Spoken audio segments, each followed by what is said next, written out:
Chaque yélé vient à son tour prendre un des petits paniers.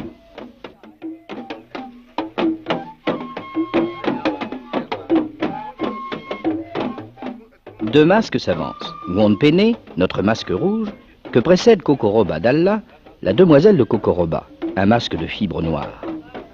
Derrière eux s'échelonne le groupe des yélés, tenant fermement sur leur tête, dans leurs mains croisées, le minuscule panier.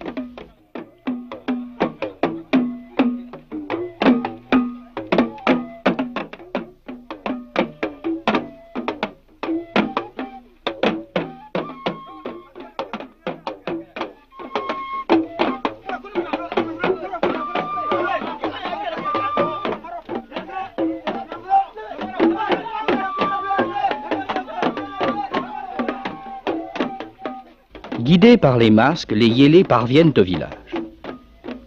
Ils gravissent l'escalier qui les mène sur la maison du chef de terre, et là, chacun verse le contenu de son panier dans un grenier sacré dont la bouche affleure au niveau de la terrasse.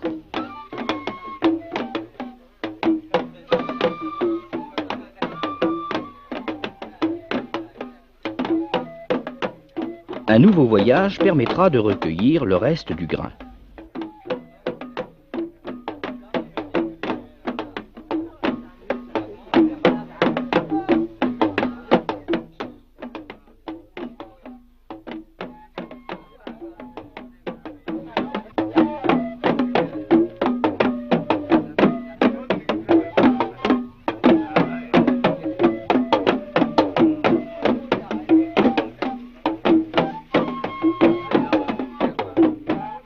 Cette fois, c'est l'ultime produit de la récolte qui est confié au grenier. Et c'est grâce aux pouvoirs occultes des masques que, cette année encore, les hommes ont pu arracher à la brousse leur subsistance. Les yélés rejoignent leur terrasse. Mais il reste encore un rite important à accomplir. Le mil a une âme. En le coupant, on a tué le mil et libéré des forces dangereuses qui menacent les hommes. Il convient donc de purifier le village. Et c'est au masque de feuilles que demain on confiera cette tâche.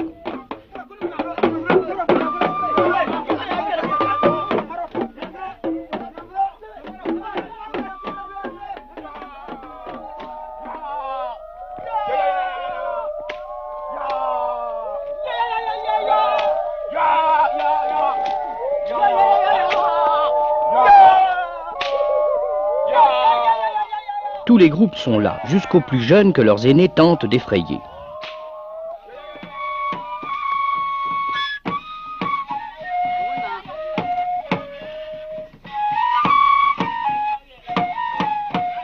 On rassemble tout le monde pour recevoir le masque et prier.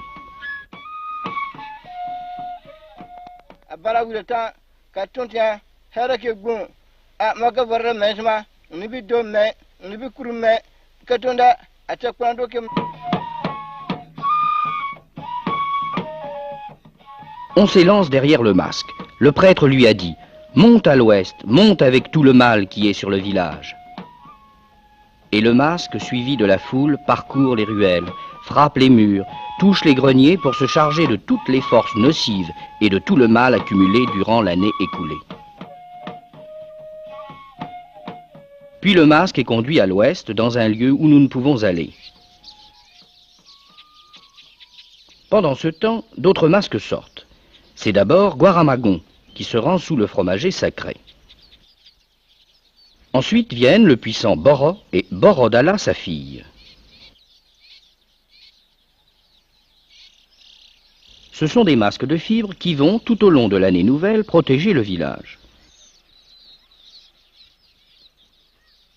Mais leur sortie était encore prématurée et, en entendant revenir le groupe qui vient d'enterrer le masque de l'année passée, ils se sauvent.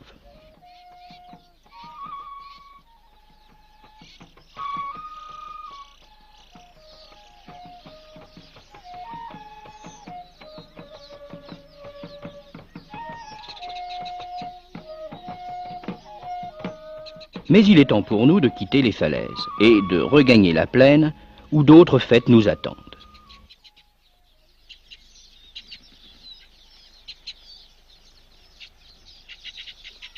Les villages bobos, qui dans la plaine sont construits en terre battue, se présentent comme de solides forteresses n'offrant à l'extérieur que des murs aveugles. Les maisons s'ouvrent à l'intérieur sur des ruelles étroites. À cette saison de l'année,